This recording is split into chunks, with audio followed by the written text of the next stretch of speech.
Halo guys, selamat datang di channel YouTube Aryan Ngapak.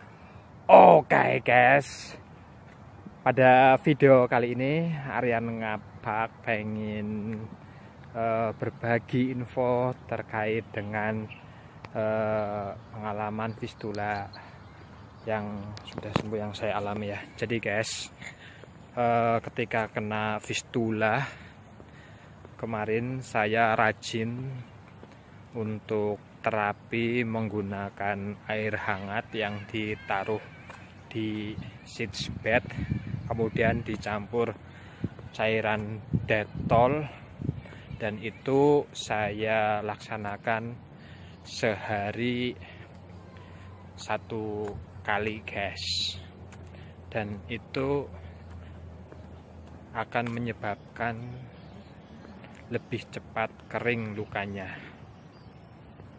Di sisi lain, saya juga makan makanan yang sehat, tidak mengkonsumsi daging, tidak mengkonsumsi telur, tidak mengkonsumsi daging ayam guys.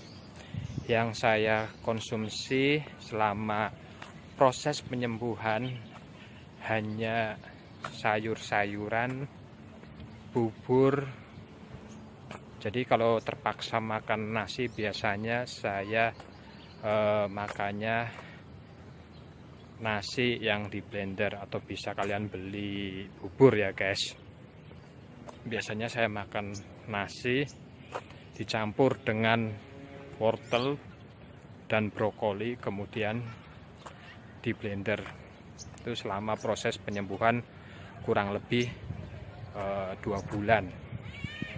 Dan ternyata memang fistula ini yang saya derita itu sembuh guys, mengering dan menutup dan sembuh.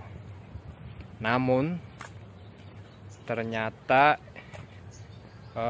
itu tidak berlangsung lama guys, karena ketika sembuh saya mencoba untuk makan yang biasa saya hindari. Saya makan telur, saya makan ayam. Ternyata asbes kembali muncul.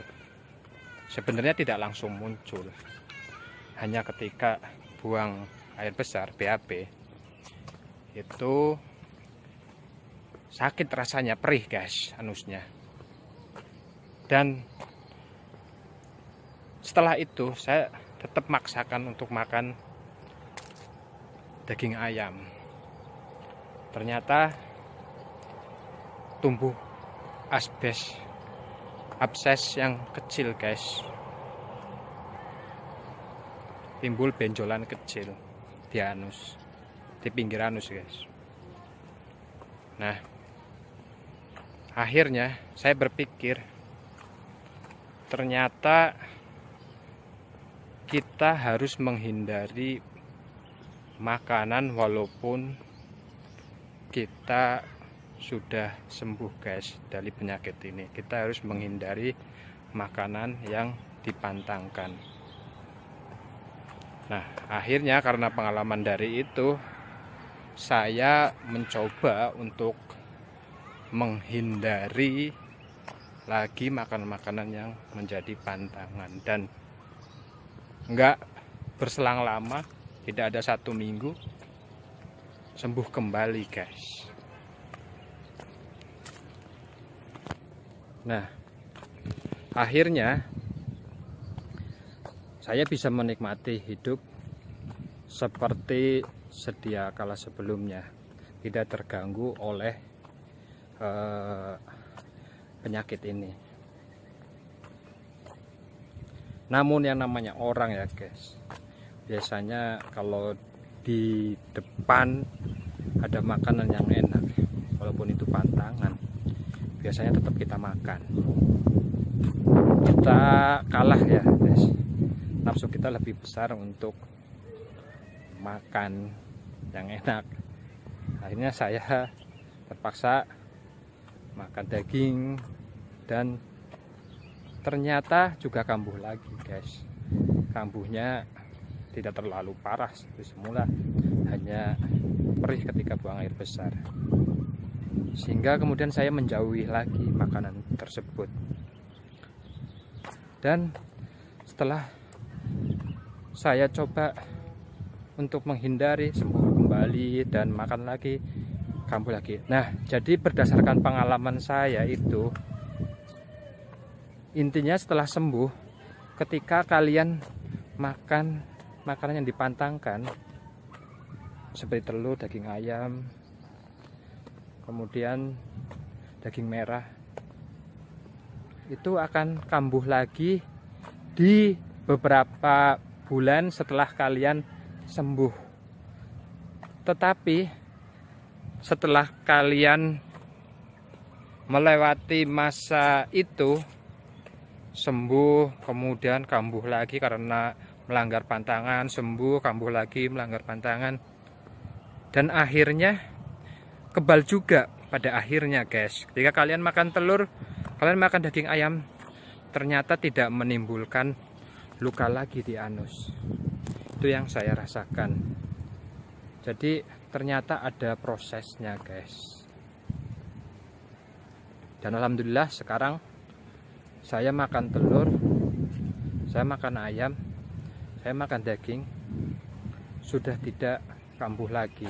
Tapi sebelum itu sering kambuh guys. Ternyata itu butuh waktu guys. Itu yang saya alami, hanya sharing pengalaman aja guys, tidak untuk mengajari. Saya tiap hari juga melaksanakan olahraga rutin guys.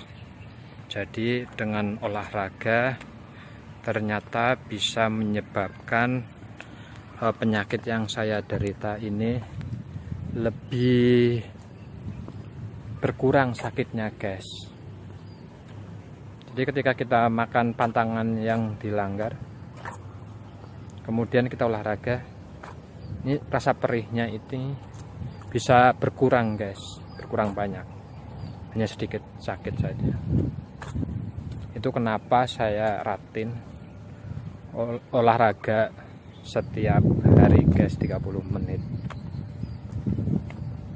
Dan dengan berolahraga menjadikan kita itu penyakit yang kita derita, baik abses maupun fistula ini tidak gampang kambuh lagi.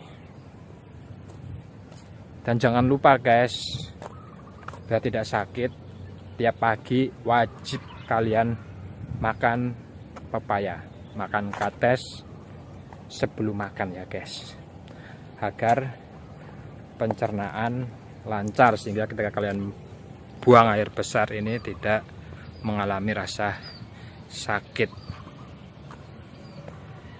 karena fesesnya menjadi lembek.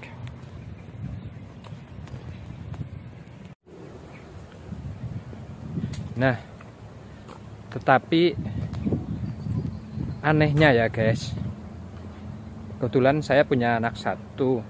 Nah, ketika anak masih usia 1 sampai 4 tahun itu normal-normal aja.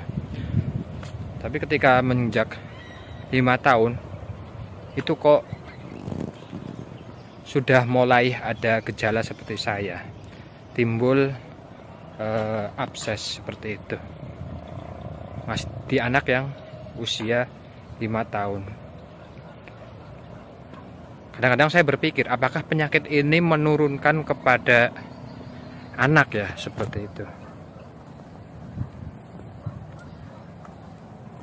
Atau jangan-jangan ketika belum sembuh, kemudian kita bikin anak ya, kemudian jadi, dan itu mungkin akan terbawa ke anak. Itu mungkin ya, karena ternyata anak saya juga nurun ya. Makanya dari kecil anak saya baru umur 5 tahun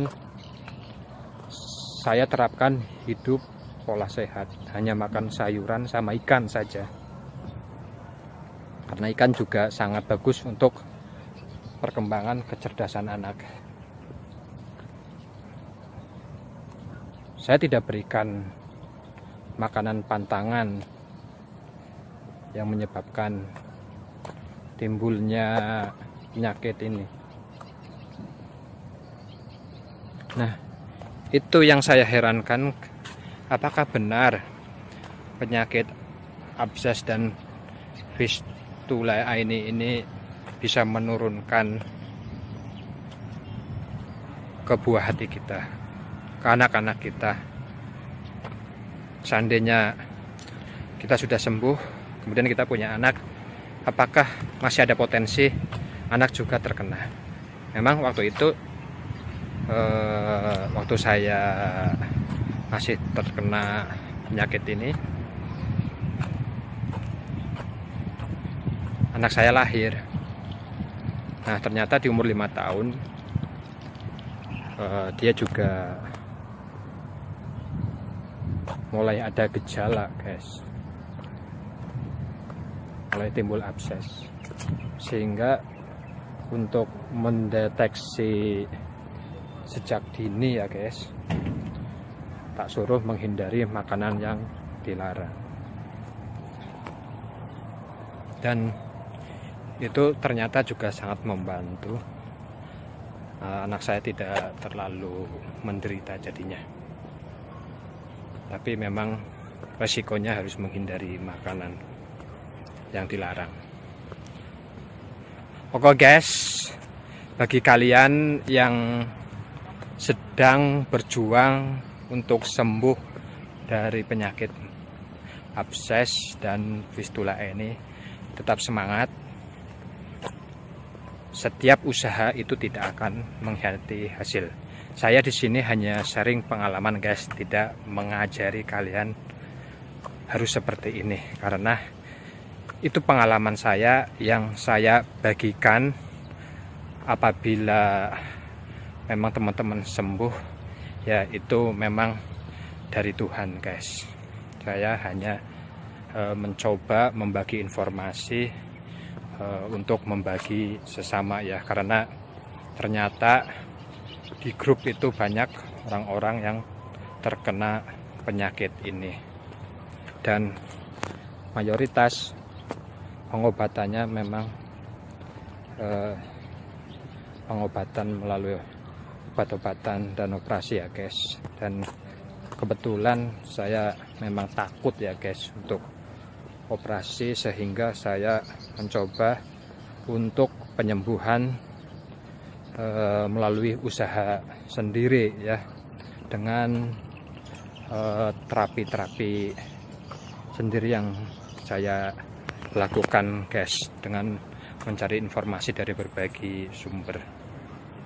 Oke guys, demikian sharing pengalaman saya terkait dengan penyakit abses dan fistula ini. Semoga kalian yang sedang mengalaminya dan sedang berjuang untuk sembuh bisa lekas sembuh, dan jangan lupa tetap jauhi makanan yang menjadi pantangan. Oke, semangat guys. Jangan lupa subscribe, like, dan komen channel YouTube Aryan Ngapa.